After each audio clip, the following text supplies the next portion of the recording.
Now Ducatis and Harleys both have this habit of polarising opinion. They both make the earth move, as you can see, but now and again something special comes along, and we've got something very special here, a Carl Fogarty, a Replica Ducati SPS. Now this cover that you can see is just part of the kit that you get with your new Replica. That's if you are going to buy one. So if you take this off, all will be revealed. Look at this, I bet you can't wait. There it is, in all its glory, indistinguishable from the real thing.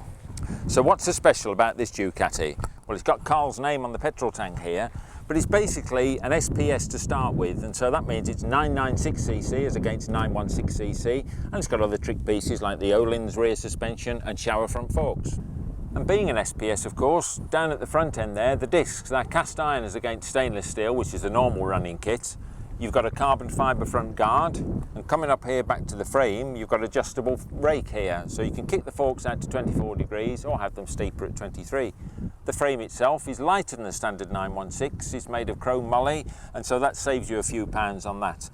And at the back, as I've already said, you've got your Öhlins fully adjustable rear suspension. Once aboard the Foggy Rep, you get this strange feeling. You know it's not Carl's World Superbike, equally important, you're not Carl. But you think it is, and you are. Depending on the bend, you could be a Brands, Donington, or even Misano. On the straights, you drop it down a gear or two just for the fun of it.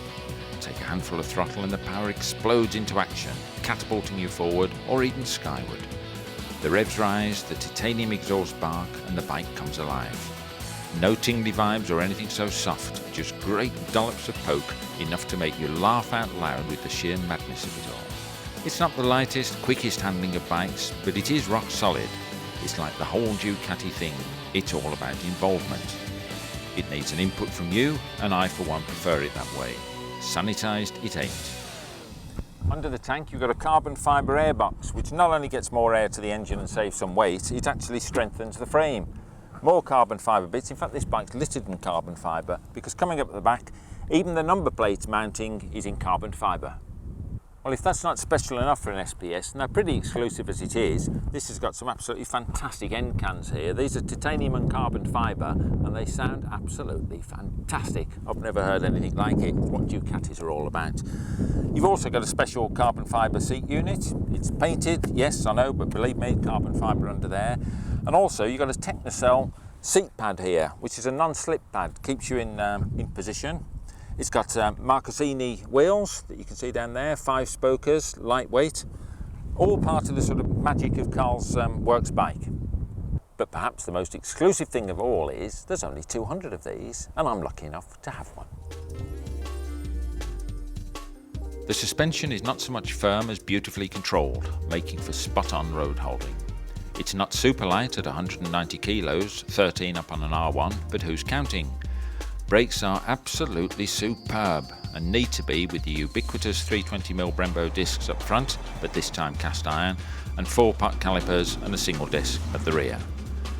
Creature comforts are few. The fairing is as lovely as ever, but the screen is for racing. If you want protection, get an ST2. The riding position is just that. It's the only position to be in on a bike like this. So if you're mentally comfortable, you'll be comfortable, because to pootle around on this unique icon of our time is an insult. At £20,500 you've got to be rich, and with only 200 made you've got to be quick. Not cheap, but it is Italian. It's life to the full, so live it that way. La dolce vita, as the Romans would say.